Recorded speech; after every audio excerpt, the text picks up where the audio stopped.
scenario, which Nick poo-pooed, and Broussard said, yeah, that makes sense. Here's the defending It's MVP. not quite right. Yes, it I'm is. waiting for I do believe in the power of manifestation, and I do believe in momentum. I believe strongly in the force of the mind. And when you start to believe something strongly, that some miraculous things can happen. I kind of like it. Can I tell you what's a shame? You like it? I kind of Can I like tell it. Did you he what's a shame? manifest playing the worst season of his career? Well, he's Did he- manifested some wins. Wilds, you know what's a shame? Nick, let's just give Nick the floor. 'cause you Just owe for a some moment. apology. It's just a shame that Chris Broussard abandoned his Super Bowl pick. What? Because he had him.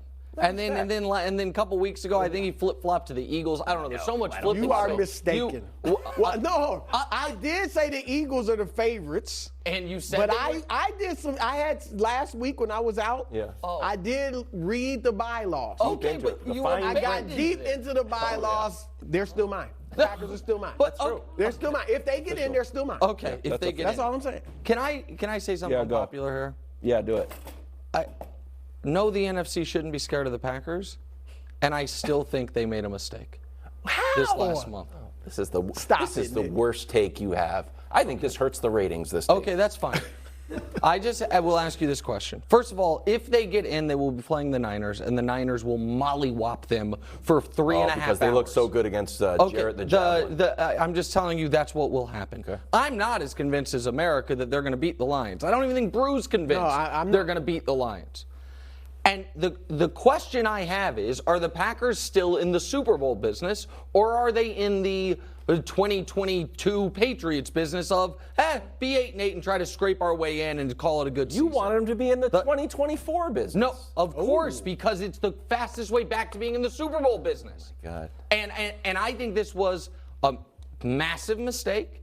I think the fact that, yes, there have been collapses around them and they might end up the 7 seed does not change the fact that this makes them further away from winning a championship than had they done the smart, taken their medicine this year so they can figure out if they're trading Rodgers or Love or neither this offseason to make the team better for next year. That would have been the prudent approach.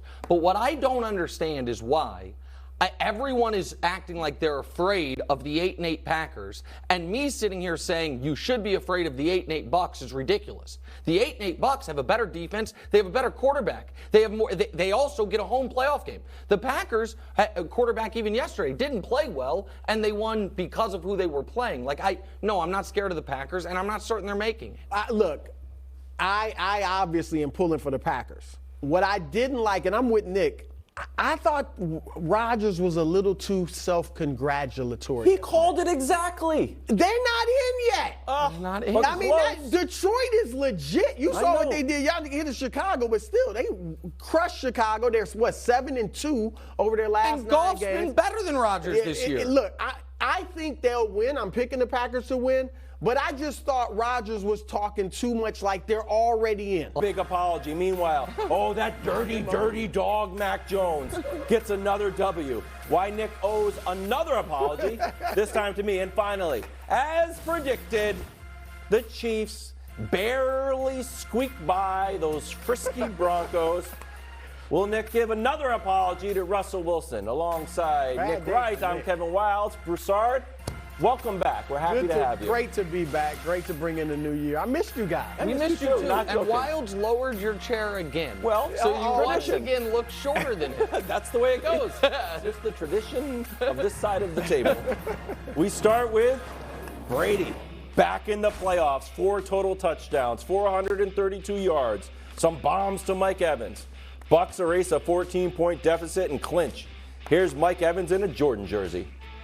And Tom was just dropping dimes. Like, those are some really, really good balls. Like, one of the best I've seen Tom. This is one of the best games I've seen Tom play since he's been here. Like, they were like falling right in the breadbasket every time. So he had an unbelievable game. Right in the breadbasket. How dangerous are the Bucks? You're like a low-key Tom Brady fan. I know. Fools. What? By not you two. Oh. The NFC. These fools let exactly what those of us who have been burnt by Tom Brady for 2 decades, what we all saw coming right down the tracks, they've let it all happen. And now the Tampa Bay Bucks get to rest next week. They're not going to. And we'll see. They get to if they want to. They have clinched. And in their first playoff game, they are guaranteed to be playing one of two teams, both of whom their best victories of 2022 came against. The Eagles in the playoffs or the Cowboys to open this season. And riddle me this, all of a sudden they look dangerous. Brady looks good. Mike Evans is clicking. The defense is forcing turnovers. And this team could have been killed off 4 times in the last 2 months, Brew. True. The Rams were up 4 again. They were up 7 in the fourth quarter. These are the biggest deficits. But the Rams had the ball up 4 with less than 2 minutes remaining. Choke job.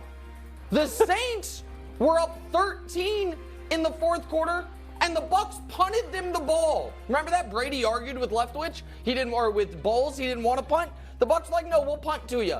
We'll still win because you will fall all over yourselves. Christmas night, no one was even surprised at that one. Arizona is up 10. And then yesterday, the Panthers are up 11 in the fourth quarter. Any of those teams do their job, and we're done with Tom Brady for this postseason. And we all can have a nice, fun, exciting NFL playoffs. Instead, Michael Myers rises again like a phoenix from the ashes, and you guys are going to sit here and pretend they're not scary. They're scary. I'm not pretending, Nick. They are not scary in the least bit. Correct take. All right? This is a man scoring speaking. This is a man who watched Tom Brady beat his beloved Patrick Mahomes several times. Every fan of every team in the league is scoring when it comes to him. I'm a Brady fan. Even me. I'm a Brady fan, and I am not. They are not dangerous. Okay. Now, could they beat Dallas? They won't beat Philly unless Jalen Hurts doesn't play. Well, who knows? I think Jalen Hurts will play if they meet them. But if they meet Dallas, I'll give you this, Nick. Yeah, they could beat the Cowboys, in part because the Cowboys might lay an egg. I really think they would lay an egg against them. And you don't think they can beat when Philly? I say dangerous, I mean win the NFC. Get to the NFC Championship game. No. You don't think there's any chance they get to the NFC Championship game? Super Bowl. For Tom Brady, it is Super Bowls, and they are not getting to the Super Bowl. I think San Francisco and Philly are still a level above them. Nick, it was Carolina. I know. It was Carolina. Carolina that barely beat Mitch Trubisky and the Steelers, or lost to Mitch Trubisky and the Steelers a few weeks ago. Not even Kenny Pickett.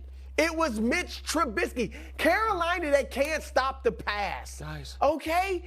Let's not make more of it than it was. And in the red zone, even yesterday, Tampa Bay was 1 for 3 when it came to scoring touchdowns. They couldn't score in the red zone against Carolina except the sneak. Take for you guys? They're going to go bombs away against everybody in the playoffs? What I'm telling you That's what they did yesterday. That unless they are down by 3 scores, here is the script of every one of these games I've seen in my entire life against this guy. They make one play. The other team gets a little nervous. They turn the ball over. Then it looks like they're dead.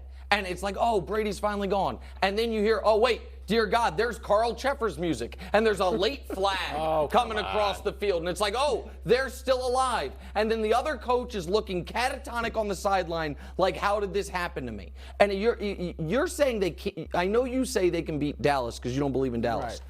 Right. If Philly plays them in round 1, that will mean Philly is mid-collapse. That will mean Philly has lost 3 in a row and went from the 1 seed to the 5 seed. You don't think that team with Tampa coming off what I believe will be some rest this weekend can beat Philadelphia? A Philadelphia team that will be free falling? The way Philly gets to the quarterback, 4th all time in sacks in the season this year. The way they get to the quarterback, they're going to pressure Brady. Somehow Andy Dalton was able to withstand it, though. All right, can I make a hypothetical scenario for you?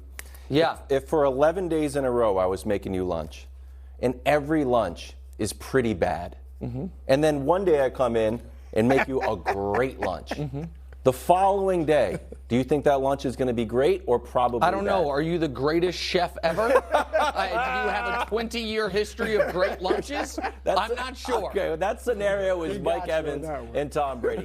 Mike Evans went 11 weeks without a touchdown. All of a sudden, 3 yesterday. Rest of the Thank year, you, Wild. 3 touchdowns, 6 interceptions for Brady targeting Evans. So